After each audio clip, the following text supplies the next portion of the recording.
दाता को पात्र का लाभ हुआ।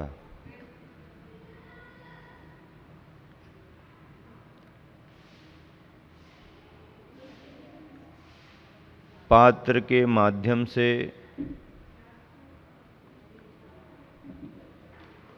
दाता को दान देने का अवसर मिला और दाता के माध्यम से पात्र की मोक्ष मार्ग में सहयोगी होने वाली आहारचर्या संपन्न हुई।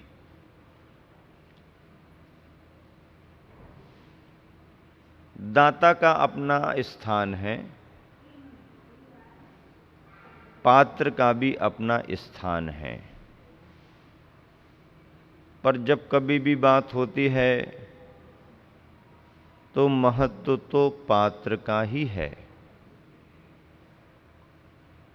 दाता कितनी ही तैयारी क्यों ना करे, कितनी ही भावना क्यों न संजोए,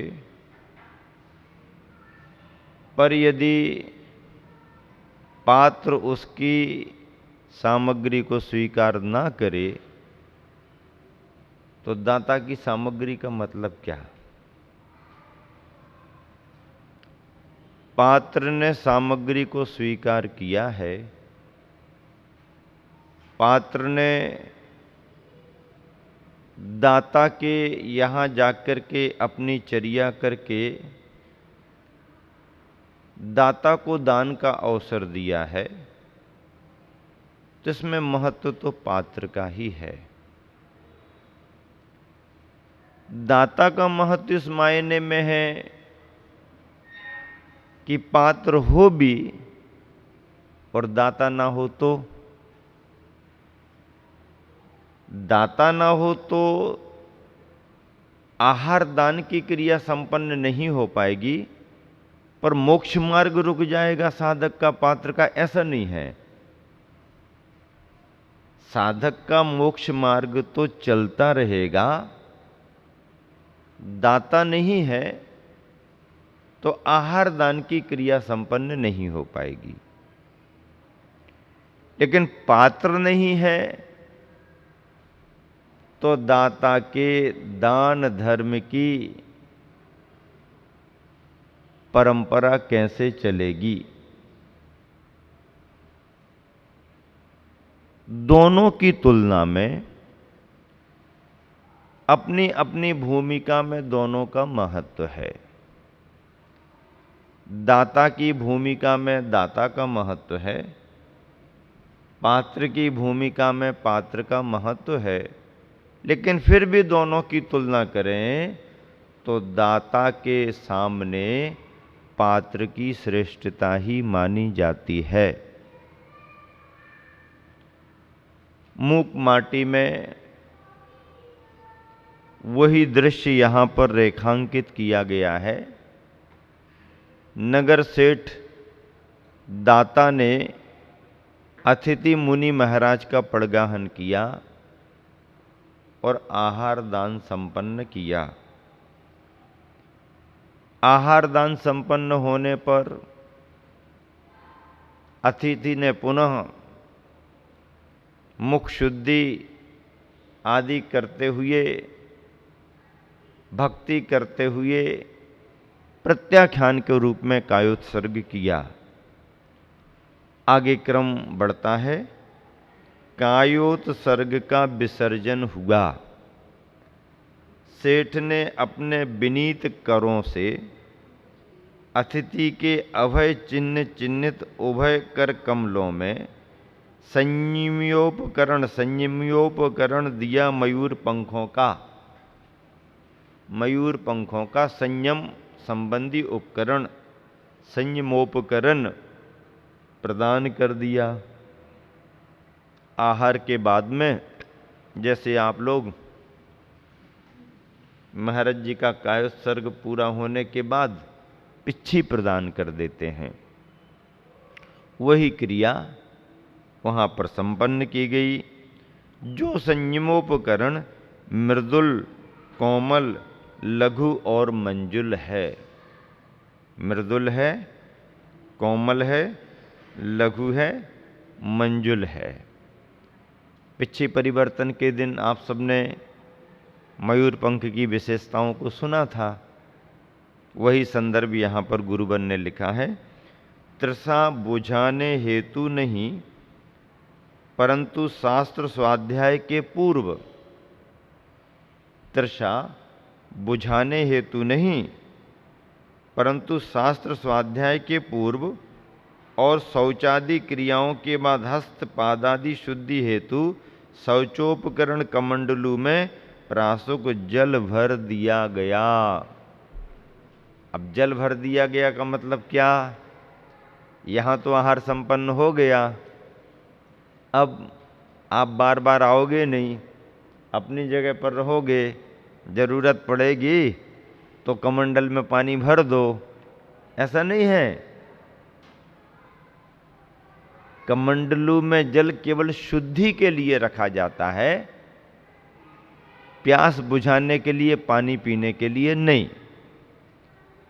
ये हम और आप तो समझते हैं क्योंकि सबने देखा है, पढ़ा है, पर ये कृति तो साहित्य के रूप में सभी के पास जाती है, तो उनको समझ में आना चाहिए कि कमंडल में जो गृहस्थ आहार के बाद पानी भर देता है वह किस काम आता है? तृषा बुझाने हेतु नहीं, परंतु शास्त्र स्वाध्याय के पूर्व और शौचादि क्रियाओं के बाद हस्त पादादि शुद्धि हेतु शौचोपकरण कमंडलू में प्रासुक जल भर दिया गया। जो अष्ट प्रहर तक ही उपयोग में लाया जा सकता है, अनंतर वह सदोष हो जाता है। 8 प्रहर का मतलब 24 घंटे की मर्यादा वाला। जितने समय दिन में भरा गया है, अगले उतने ही समय तक दिन और रात का समय व्यतीत हुआ, अगले दिन उसकी मर्यादा समाप्त हो जाती है। ये जो पानी आप कमंडल में रखते हैं, ये अष्टप्रहर यानी 24 घंटे की मर्यादा वाला उबला हुआ जल रहता है। अतिथि के चरण स्पर्श पावन दर्शन हेतु, अतिथि के चरण स्पर्श पावन दर्शन हेतु अड़ोस पड़ोस की जनता आंगन में आ खड़ी है। जनता, अड़ोस पड़ोस की जनता आंगन में आ खड़ी है।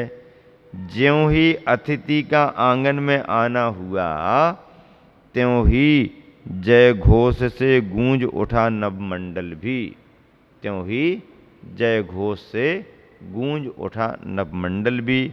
और भावुक जनता समेत सेठ ने प्रार्थना की पात्र से कि पुरुषार्थ के साथ साथ हम आशावादी भी हैं। क्या निवेदन किया सेठ ने? पुरुषार्थ के साथ साथ हम आशावादी भी हैं, आंसू आशीर्वाद मिले। आंसू यानी शीघ्र, आशीर्वाद मिले। शीघ्र टले विषयों की आशा बस, विषयों की आशा शीघ्र टले बस। बस चले हम आपके पथ पर, बस चले हम आपके पथ पर। जाते जाते हे स्वामिन, एक ऐसा सूत्र दो हमें जिस सूत्र में बंधे हम अपने अस्तित्व को पहचान सकें।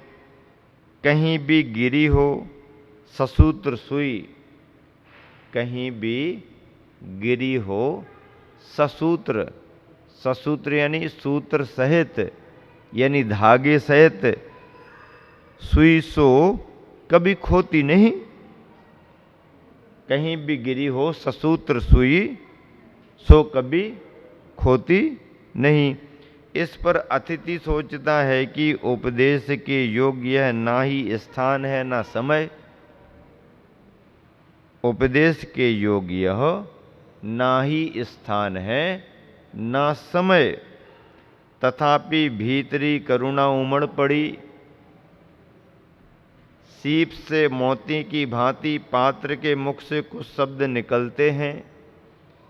सीप से मोती की भांति पात्र के मुख से कुछ शब्द निकलते हैं कि क्या निकलते हैं?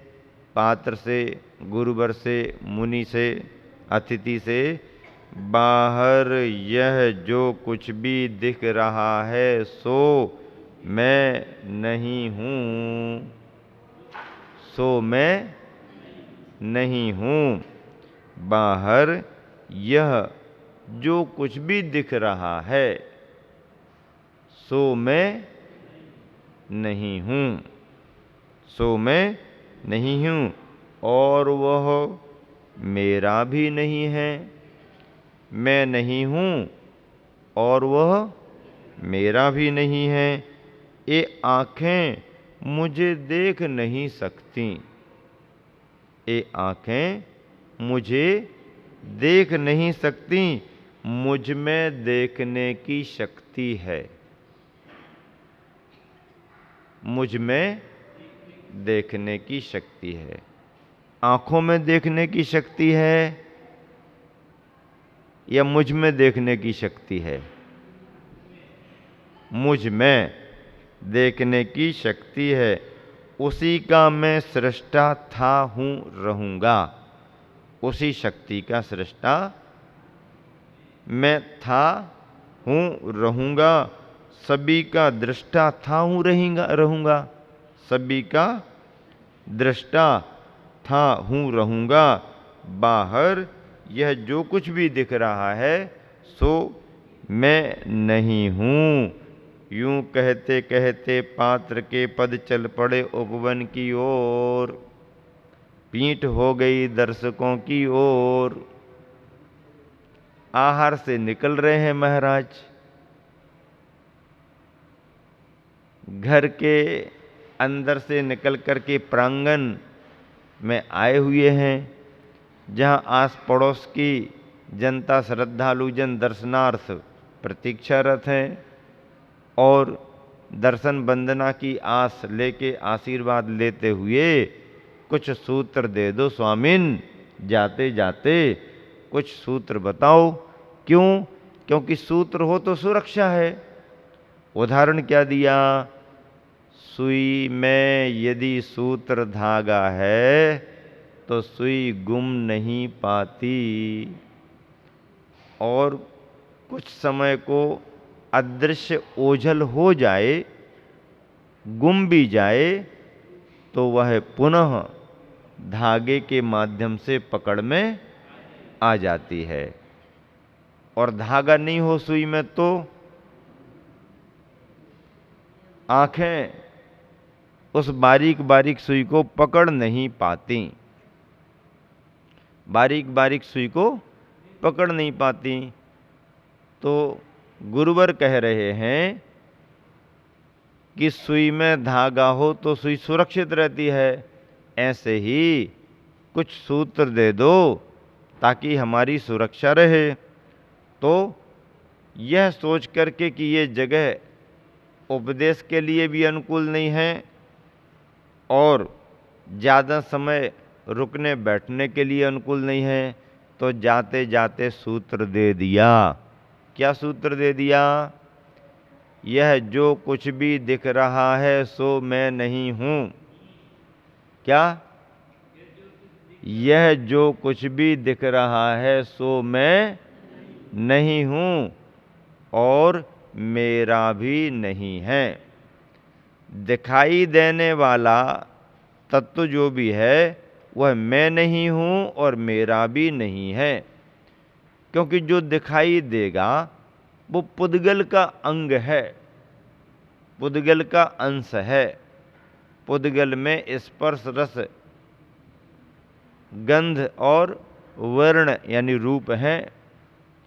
जो आंखों से दिखाई देगा वो पौद्गलिक है, पौद्गलिक है सो मैं नहीं हूं, मैं तो चेतन हूं। तो बाहर यह जो कुछ भी दिख रहा है सो मैं नहीं हूं और वह मेरा भी नहीं है।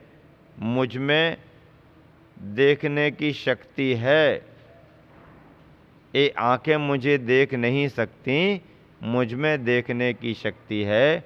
उसी शक्ति का मैं सृष्टा हूँ और सभी का ज्ञाता दृष्टा हूँ। ऐसा अध्यात्म का सूत्र जाते जाते बतला दिया।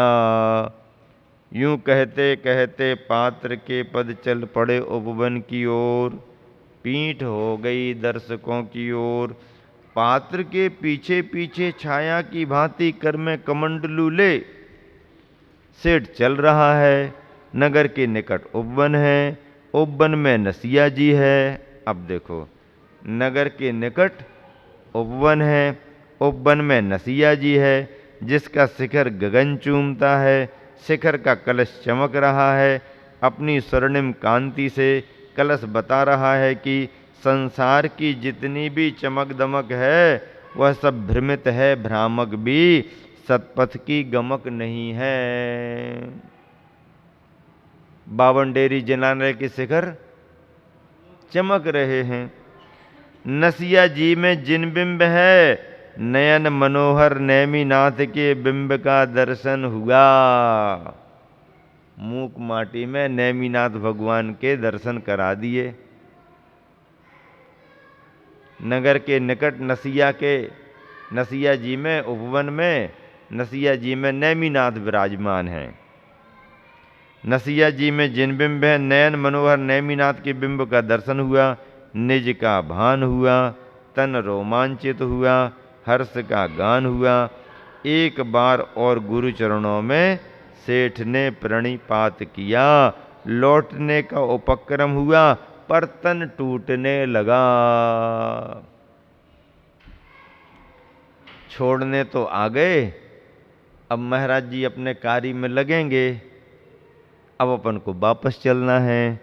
तो वापस चलने में ऐसा होता है, लोचन सजल हो गए, पथ ओझल सा हो गया, पद बोझिल से हो गए।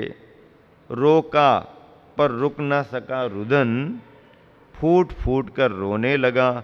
पुण्यप्रद पूज्य पदों में लोट पोट होने लगा। गुरु चरणों की शरण तजकर यह आत्मा लौटना नहीं चाहती स्वामिन। मानस छोड़कर हंस की भांति, तथापि खेद है कि तन को भी मन के साथ होना पड़ता है। तन को भी मन के साथ होना पड़ता है। मन का वेग अधिक है प्रभु। बातों बातों में बार बार उद्वेग आवेग से घिर आता है। फिर संवेग के वह पद आचरण की धरती पर टिक ना पाते, फिर निराधार वह क्या करेगा।